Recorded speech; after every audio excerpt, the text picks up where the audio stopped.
നമ്മുടെ ലോകമെമ്പാടുമുള്ള ഉപയോക്താക്കൾക്ക് സൗജന്യ സേവനം നൽകുന്ന വാട്ട്സ്ആപ്പ് പണം നൽകി ഉപയോഗിക്കുന്ന സബ്സ്ക്രിപ്ഷൻ പ്ലാൻ അവതരിപ്പിക്കാൻ ഒരുങ്ങുകയാണ്. വാട്ട്സ്ആപ്പ് പ്ലസ് എന്ന പേരിലാണ് പെയ്ഡ് സബ്സ്ക്രിപ്ഷൻ പ്ലാൻ വികസിപ്പിച്ചുകൊണ്ടിരിക്കുന്നതെന്നാണ് റിപ്പോർട്ടുകൾ. ഈ പ്രീമിയം പതിപ്പിലൂടെ നിരവധി സേവനങ്ങൾ ഉപയോക്താക്കൾക്ക് ലഭ്യമാകും. പുതിയ പ്ലാൻ അധിക കസ്റ്റമൈസേഷനും മറ്റ് സവിശേഷതകളും വാഗ്ദാനം ചെയ്യുന്നുണ്ട്. പ്രധാന ആപ്പ് സൗജന്യമായി നിലനിർത്തിക്കൊണ്ടാണ് പുതിയ പ്ലാൻ വരുന്നത്. മെറ്റ ഔദ്യോഗികമായി പദ്ധതി പ്രഖ്യാപിച്ചിട്ടില്ല.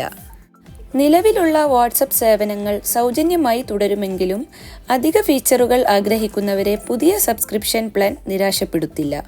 വാട്ട്സ്ആപ്പിലെ പുതിയ ഫീച്ചറുകളും മാറ്റങ്ങളും ആദ്യം പുറത്തുവിടുന്ന വാട്ട്സ്ആപ്പ് ബീറ്റ ഇൻഫോ തന്നെയാണ് സബ്സ്ക്രിപ്ഷൻ പ്ലാനും പുറത്തുവിട്ടിരിക്കുന്നത്. വരുമാനം വർദ്ധിപ്പിക്കുക എന്ന ലക്ഷ്യത്തോടെയാണ് മെറ്റ ഇതിനെ കാണുന്നത്. പുതുതായി വരാൻ പോകുന്ന മാറ്റങ്ങൾ: 1. സബ്സ്ക്രിപ്ഷൻ ഉപയോക്താക്കൾക്ക് 14 പുതിയ ആപ്പ് ഐക്കണുകൾ, ഒന്നിലധികം ആക്സന്റ് നിറങ്ങൾ, തീമുകൾ എന്നിവ ലഭിക്കും. 2. നിലവിൽ ഉപയോക്താക്കൾക്ക് അവരുടെ ഇൻബോക്സിൽ 3 ചാറ്റുകൾ മാത്രമേ പിൻ ചെയ്തു വെക്കാൻ കഴിയൂ. എന്നാൽ പുതിയ ഫീച്ചറിൽ 20 ചാറ്റുകൾ വരെ പിൻ ചെയ്തു വെക്കാൻ കഴിയും. 3. പ്രത്യേക സ്റ്റിക്കറുകൾ, റിംഗ് ടോണുകൾ, മെസ്സേജ് റിയാക്ഷനുകൾ എന്നിവ ലഭിക്കും.